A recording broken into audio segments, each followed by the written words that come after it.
شکر کی یہاں بات آئی کہ تم میرا شکر کرو نہ شکری نہ کرو. سورہ نساء میں آگے چل کے آئے گا کہ میرا شکر کرو، اللہ تمہیں عذاب دے کر کیا کرے گا اگر تم میرے شکر گزار بن جاؤ گے. اللہ تعالیٰ کی بات ہے، اور جو میرا شکر گزار بنے گا میں اسے مزید دوں. شکر کی ڈیفینیشن یہ نہیں ہے کہ آپ نے کوئی الحمدللہ کی تسبیح پڑھ لینی ہے، وہ ثواب اپنی جگہ ہے. شکر کی ڈیفینیشن یہ ہے کہ پریکٹیکلی شکر نظر آنا چاہیے. آپ کو اگر کوئی شخص نعمت دیتا ہے، کوئی گفٹ دیتا ہے، تو وہ یہ خواہش کرتا ہے کہ میں نے جو اس کو گفٹ دیا اس کو یوز کریں.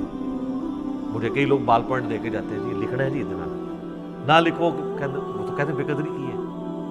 اللہ تعالیٰ نے جو ہمیں نعمتیں دی ہیں نا، تو اس کی ریکوائرمنٹ ہے اپنے بندوں سے کہ وہ ان نعمتوں کو ان کاموں میں کھپائے جو اللہ نے حکم دیا ہے، اور ان نعمتوں کو ان چیزوں سے بچائے جس سے اللہ نے منع کیا ہے. یعنی آنکھیں دی ہیں تو اللہ کی یہ خواہش ہے اپنے بندے سے کہ آنکھیں حرام کی طرف نہ اٹھیں. جب آپ نے حرام سے آنکھوں کو بچا لیا، آپ نے آنکھوں کا شکر ادا کر دیا. زبان کو حرام سے بچا لیا، زبان کا شکر ادا کر دیا. دل کو بچا لیا، دل کا شکر ادا. بخاری مسلم میں حدیث ہے نا کہ آنکھیں بھی زنا کرتی ہیں، ہاتھ بھی زنا کرتے ہیں، پاؤں بھی زنا کرتے ہیں، دل بھی زنا کرتا ہے. شرمگاہ اس کی تصدیق کر دیتی ہے. دل میں جان بوجھ کے برا خیال ہے، یہ تو آ گیا جھٹک دیا چھوڑ دیا، جان بوجھ کے نہ. پیٹ کا شکر یہ ہے کہ پیٹ میں حرام مال نہ جائے.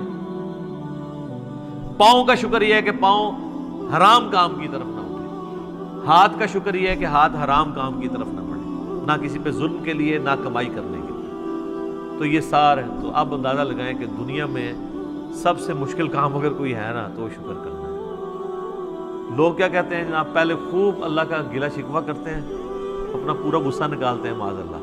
ایٹ تک کہتے ہیں چلو جی جو دی مرضی، اللہ کا شکر ہے جی. پھر بھی تو جو اپنی روح راضی کرنی ہوتی ہے وہ کر لیتے ہیں، اور پھر اس کو نام صبر کا دے رہے ہوتے ہیں. حالانکہ بخاری میں حدیث ہے کہ صبر تو صدمے کے آغاز کے اوپر ہے.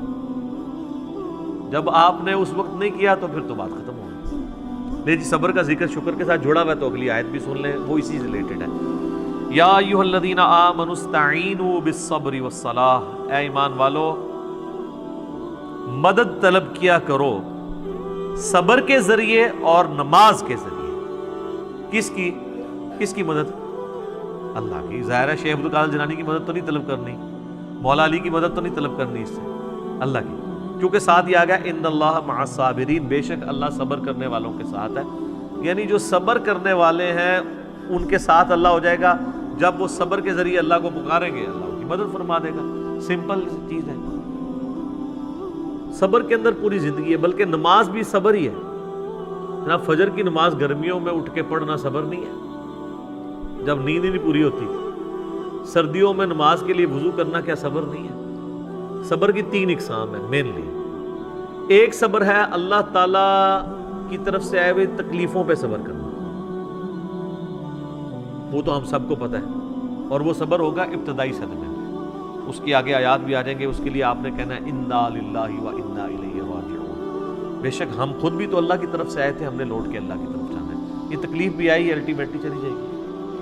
اور صحیح مسلم میں آگے ایک اور دعا کا حصہ ہے، اللہم اجرنی فی مصیبتی واخلف لی خیرا منہا. تو مسلم شریف کے الفاظ ہیں، جو یہ دعا پڑھ لے گا تو اللہ تعالیٰ اسے بہتر نعم البدل عطا فرمائے گا اس چھوٹ جانے والی چیز کے.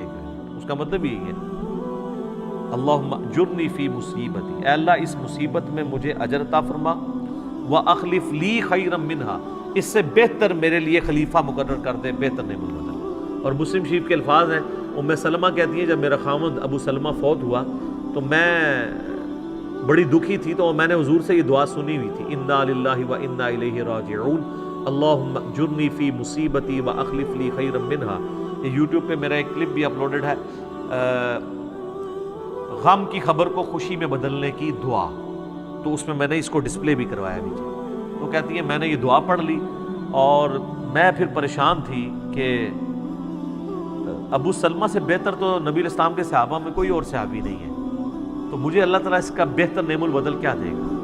تو کہتے ہیں جیسے ہی میری عدت پوری ہوئی تو نبی الاسلام میرے پاس آئے اور انہوں نے میرے سامنے اس خواہش کا اظہار کیا کہ میں تمہیں اپنے عقد میں لینا چاہتا ہوں. تو کہتی ہے میں نے کہا مجھے باقی نعم البدل مل گیا. اور ام المومنین بنی ہے 64 ہجری میں فوت ہوئی ہیں، واقعہ کربلا کے بھی 3 سال بعد فوت ہوئی ہیں۔ نبی الاسلام کی وفات کے بعد یہ 53 سال زندہ رہی ہیں۔ اتنی لمبی عمر کسی اور امہات المومنین میں سے کسی نے نہیں پائی۔ سب سے آخر میں حضور کی جو بیوی فوت ہوئی ہیں ام سلمہ ہے، اور اہل بیت کی شان میں اور کربلا سے ریلیٹڈ جتنی احادیث ہیں نا وہ آلموسٹ ام سلمہ نے روایت کی ہوئی ہے۔ نبی الاسلام کی یہ بڑی لاڈلی ترین بیویوں میں سے ام سلمہ سلام اللہ علیہا ورضی اللہ تعالی عنہا۔ تو انہوں نے یہ دعا پڑھ لی تھی، تو وہ اس کا کچھ حصہ آگے آ بھی جائے گا۔ اللہ تعالیٰ نیک بندوں کی نشانی بتائے گا کہ وہ جب بھی ان پہ کوئی تکلیف آتی ہے تو وہ یہی کہتے ہیں انا للہ و انا الیہ راجعون۔ تو پہلا صبر ہے تکلیفوں پہ، دوسرا صبر ہے جو اللہ نے آپ پہ پابندیاں لگا دی ہیں فرائض کی، نماز پڑھنی ہے، روزہ رکھنا ہے، یہ ظاہر ہے آپ کو اس کے لیے جنبی ہوں تو غسل اتارنا ہے، اس کے لیے آپ کو تکلیف سے نہیں گزرنا پڑتا، پروٹوکول دینا، تو یہ بھی۔ اور تیسرا صبر ہے حرام چیزوں سے بچنے پہ،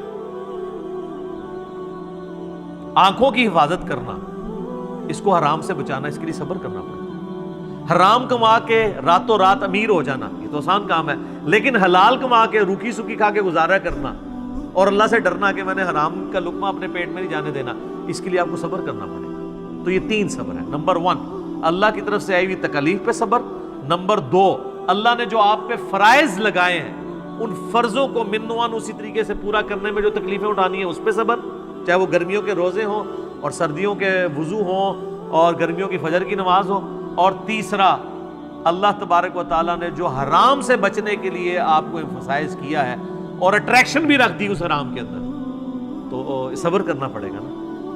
اٹریکشن تو ہے ہر حرام چیز میں۔ مسلم شریف میں حدیث ہے اللہ تعالیٰ نے جنت کو ناگوار چیزوں سے ڈھانپ دیا ہے اور جہنم کو، دوزخ کو خوشگوار چیزوں سے ڈھانپا ہوا ہے، یعنی دنیا میں ہر خوشگوار چیز دوزخ کی طرف لے جاتی ہے اور ہر ناگوار چیز جنت کی طرف لے جاتی ہے۔ اب وہ ناگوار کی ہرڈلز جو عبور کرے گا نا وہ جنت تک پہنچے گا، یہ ہے وہ چیز۔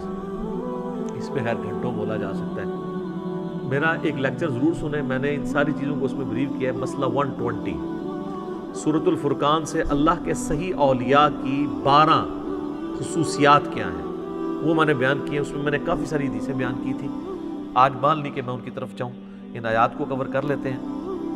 وَلَنَبْلُوَنَّكُمْ بِشَيْءٍ مِّنَ الْخَوْفِ وَالْجُوعِ، اور ہم ضرور آزمائیں گے تمہیں تھوڑے سے خوف سے، تھوڑی سی بھوک سے، وَنَقْصٍ مِّنَ الْأَمْوَالِ، اور تمہارے مال میں نقصان کے ذریعے، وَالْأَنفُسِ وَالثَّمَرَاتِ، اور تمہاری جانوں میں نقصان کے ذریعے، اور تمہارے پھلوں میں جو تمہارے پاس ایسٹس ہیں یا تمہاری کھیتی ہے کوئی بھی چیز۔ وَبَشِّرِ الصَّابِرِينَ، اور پھر بشارت ہوگی جو صبر کر لیں گے، یعنی اللہ نے یہ کنفرم کر دیا ہے کہ آزمائے بغیر میں نے کو نہیں چھوڑنا۔ اب یہ ایک آیت اس بات کی متقاضی ہے کہ میں 1 گھنٹہ صرف اس آیت کے اوپر بولوں کہ اللہ تبارک و تعالیٰ نے انسان کو ضرور آزمانا ہے۔ بہرحال چونکہ میں نے یہ پچھلے دنوں جو کرونا سے ریلیٹڈ بھی ویڈیو ریکارڈ کروائی ہے اس میں میں نے اس آیت کو کور کیا، اور اس کے کانٹیکسٹ میں سورہ الحدید کی آیت نمبر 22 اور 23 میں اللہ تعالیٰ نے فرمایا کہ زمین و آسمان میں کوئی مصیبت ہم نازل کریں یا تمہاری جانوں میں تو ہم نے اس سے پہلے ہی روئے محفوظ میں اسے لکھ لیا ہے، تاکہ جو تمہیں تکلیف پہنچے تم اس کے اوپر غم نہ کرو، اور جو تمہیں اللہ کی طرف سے اچھائی ملے اس کے اوپر شیخی نہ بگاڑو، اللہ کو شیخی بگاڑنے والے پسند نہیں ہے۔ تو یہ ہمارا ٹیسٹ ہے، سورۃ الانبیاء میں ہے کہ ہم اچھے اور برے حالات کے ذریعے تمہیں آزماتے رہیں گے، لیکن ہمارے لیے یہ ہے کہ صبر کرنا ہے۔ مبشر الصابرین، بشارت ہے صبر والوں کے لیے۔ الذین اذا اصابتهم مصیبہ، وہ لوگ ایسے ہیں کہ جب انہیں کوئی مصیبت پہنچتی ہے قالوا انا للہ وانا الیہ راجعون، ان کا یہ ایٹیٹیوڈ ہوتا ہے کہ یار ہم بھی تو اللہ کی طرف سے آئے تھے، ہم نے بھی مر کے اللہ کے پاس جانا ہے، ہم نے خود ہی مر جانا ہے، تو یہ جو تکلیف ہمارے پاس آئی تھی زیادہ زیادہ ہمیں موت ہی دے سکتی ہے نا، تکلیف بھی اللہ کے پاس چلی جائے گی تو ہم نے بھی تو ایک نہ ایک دن اللہ کے پاس چلے ہی جانا ہے۔ کتنی زبردست دعا ہے کہ موت ہر چیز کا اینڈ کر دے۔ وہ جب جادوگروں کو فرعون نے کہا نا میں تمہیں سولی لٹکا دوں گا، مخالف سے ان کے ہاتھ پاؤں کٹوا دوں گا، تو قرآن میں آتا ہے انہوں نے کہا تھا کہ تو جو کچھ کرے گا اس دنیا کی زندگی میں کر سکتا ہے نا، آخرت جا کے تو نہیں برباد سے کر سکتا نا ہماری، زیادہ مار دے گا نا تو مرنا تم نے ویسے بھی ہے۔ کیا تیری بات مان لیں تو پھر نہیں مریں گے؟ مرنا تو ہے ہی۔ اولئک علیہم صلوات من ربہم، اللہ کہہ رہا ہے ایسے لوگ ہیں جن پر اللہ تعالیٰ بھی درود بھیجتا ہے، اللہ کی رحمتیں ہیں ایسے لوگوں پہ، ورحمہ اور رحمت، واولئک هم المہتدون، اور یہی وہ لوگ ہیں جو اصل میں سیدھے راستے کے اوپر ہیں، ہدایت کے اوپر ہیں۔ کون سے لوگ؟ جن کا یہ ایٹیچیوڈ ہے کہ کوئی تکلیف جان مال میں پہنچے وہ کہ جو اللہ کی مرضی۔ اس اعتبار سے ایک حدیث ہے، اب یہ مسئلہ تقدیر سے ریلیٹڈ ہے۔ مسئلہ تقدیر خود اتنا بڑا ٹاپک ہے کہ میں نے قرآن حکیم سے 50 مقامات سے 200 آیات کراس ریفرنس کے طور پہ 4 لیکچرز میں کور کیے ہیں۔ مسئلہ 103 104 ABC، مسئلہ تقدیر کے اوپر یہ آیات بھی اس میں کور کی تھی۔ تمام اس طرح کی جو کریٹیکل آیات ہیں وہ کور کی ہیں۔ پھر بخاری مسلم میں درجنوں احادیث ہیں تقدیر کے اوپر، اور اس میں ایک حدیث سب کو کنکلوڈ کرتی ہے۔ اور امام مسلم اتنے سمجھدار ہیں کہ جو کتاب القدر چیپٹر ہے نا، تقدیر ڈیسٹنی والا چیپٹر، اس کی آخری حدیث انہوں نے وہی لی ہے، کیونکہ حدیثیں وہ ایسی ہیں کہ انسان بعض وقت کنفیوز ہو جاتا ہے۔ تو میں نے تقدیر کے لیکچر جو دیے ہیں اس میں وہ ساری حدیثیں جس سے لوگ قدریہ کی طرف چلے جاتے تھے یا جبریہ کی طرف، میں نے دونوں کا رد کر کے آپٹیمل سولوشن بتایا۔ وہ مسلم شریف کی حدیث بڑی زبردست ہے۔ اس حدیث میں الفاظ ہیں کہ سیدنا ابو ہریرہ رضی اللہ تعالیٰ عنہ کہتے ہیں کہ نبی علیہ السلام نے مجھے یہ وصیت کی تھی، اے ابو ہریرہ اپنے لیے جو نفع مند چیز ہے اس کے لیے خوب کوشش کرو، نمبر 1۔ نمبر 2، پھر وَاسْتَعِن بِاللَّهِ، اللہ سے بھی مدد مانگنی ہے، خالی کوششوں میں نہیں بیٹھ جانا۔ جو مولا علی کا قول ہے کہ میں نے اپنے ارادوں کے ٹوٹنے سے اپنے اللہ کو پہچانا ہے، کہ میں نے سب کچھ فٹ رکھا تھا لیکن اللہ کی مرضی کچھ اور تھی، کچھ اور ہی رزلٹ نکل آیا۔ اپنے لیے نفع مند چیز کے لیے پوری کوشش کرنا، وَاسْتَعِن بِاللَّهِ، پھر اللہ سے مدد مانگنا، پھر ساتھ فرمایا کاہلی نہ کرنا، سستی نہ کرنا۔ یہ نہیں کہ پیپروں کی تیاری کی کوئی نہیں ہے اور خالی تسبیح پڑھی اور اینڈ تے فیل ہو گیا جو اللہ کی مرضی، نہیں، یہ نہیں۔ کاہلی نہ کرنا، سستی نہ کرنا، اس کے باوجود اگر رزلٹ تیرے خلاف آ جائے، تجھے نقصان ہو جائے، تو پھر یہ نہ کہنا کہ اگر میں یہ کر لیتا تو یہ ہو جاتا، اگر میں یہ کر لیتا تو یوں ہو جاتا، اگر مگر شیطان کا دروازہ کھول دیتا ہے۔ تو اگر مگر سے بچنا ہے اینڈ پہ، پہلے پوری کوشش کرنی ہے۔ ایک کام کیا یہ اچھا، اس کا یہ مطلب نہیں ہے کہ آپ نے کرٹیکل انالیسز نہیں کرنا کہ مثلا اگر کوئی پاکستان نے کوئی مہم لانچ کی ہے اور اس میں ناکامی ہو گئی ہے تو اب وہ اس کے اوپر کوئی میٹنگ، جس نے F-16 گرا ہے تو اب میٹنگ ہی نہ کال کریں، وہ کریں گے مستقبل میں بچنے کے لیے، وہ علیحدہ چیز ہے۔ اس پہ آپ صبر کریں گے، مستقبل کی تو اسٹریٹجی بنانی ہے۔ جو بخاری مسلم حدیث ہے، مومن ایک سوراخ سے 2 بار نہیں ڈسا جاتا، تو دوسری بار اسی لیے نہیں ڈسا جاتا کہ وہ انالائز کرتا ہے یار میں نے پہلے بھی کام پہ ہوں دوبارہ نہ پہ جائے، وہ ایک علیحدہ چیز ہے، اس کو اس سے مکس نہیں کرنی۔